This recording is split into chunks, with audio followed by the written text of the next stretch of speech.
Adam, good to see you. Welcome to Pop Alternative. Thank you. So here's the thing: two things that play with this film. A horror movie. We all love a good horror movie, but it's a movie about people making a movie, which I Making a think horror is really movie. Yeah. yeah, when Yeah. making a horror movie. Right. Do they both kind of stand out when you're reading the script? Are you interested in one over the other, like the horror movie component or the making of a movie component of the script? Like, what goes through Right. your mind when we're reading a script for this? Yeah, it's interesting. I mean, I've always been a really big fan of films about films. It's just even Yeah. before I was in the film industry. I mean, maybe I was always passionate about film making and acting, so maybe that's why.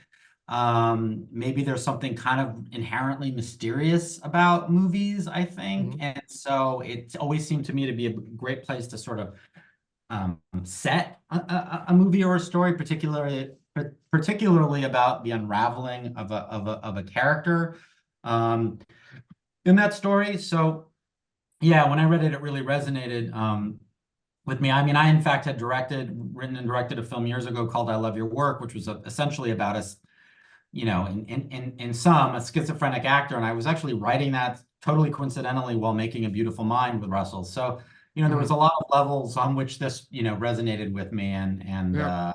so yeah, it seemed like kind of had to do it. On that note, I do have to say you set me up for it. Hey, Adam, I love your work, by the way. Thanks. Yeah, I gotta say that. Yeah, yeah, absolutely. In a lot of ways, so much happens before you go to camera on a film or a TV show, right? Like I'm a creative as well. There's so many kind of meetings, the scripts, and Yeah, everything. So in a lot of ways, from a storyteller acting perspective, maybe it feels like two separate journeys, right? Before filming something and then after filming something. Or yeah. for you, does it feel like one big journey with multiple steps from an acting storyteller perspective?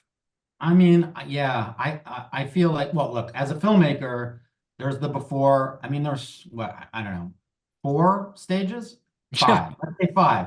There's the writing of it. There's the pre-production part of it. There's the making of it. And then there's the post-production, and then there's when and if you ever get any kind of distribution. So I mean, it's just this. It's why I've only made three movies. Well, that's one of the reasons why. I mean, it's just it's such an all-encompassing process. And if it doesn't go the way you want it to go, it's a real deterrent because it's so many, it's not just the years of your life, but obviously it's so consuming. But yeah, I mean, there's so much that can go wrong. It's kind of, on the one hand, it's as an audience member, it's easy to get frustrated, watching certain films, and yet on the other hand, having seen sort of every aspect of what it takes to go into a film, it's always a miracle to me that they make any sense at all, that any of it makes any sense at all, Yeah. No, any of it absolutely. works. I'm Yeah. always blown away. And then when you see a great film, I don't think it's an achievement. I don't think that can be sort of Mhm. estimated, underlooked, A 100%. And then super cool before we wrap up, with this film, there's this slow burn and then 0 to 100. Like, I don't want to go into spoilers, but there's a lot of like, you're watching and then, oh my goodness, what just happened? Are you ever conscious of the audience member like watching the exorcism while you're making it, or does that kind of happen a little bit after you wrap? I know you try not to as an actor, but sometimes I feel like it's hard. Yeah, no, I mean, I don't know. I mean, I just felt like with this thing in particular, I just felt like I had such a specific kind of compartmentalized role in it.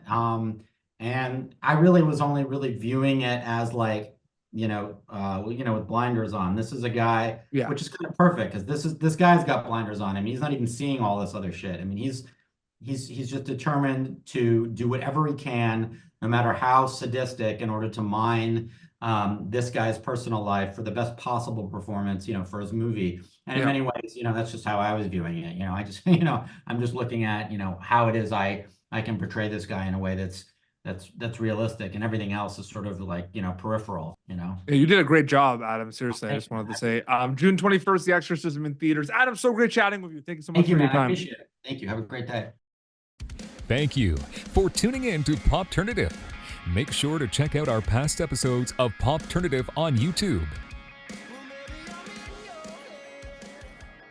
This has been an Autograph Communications production.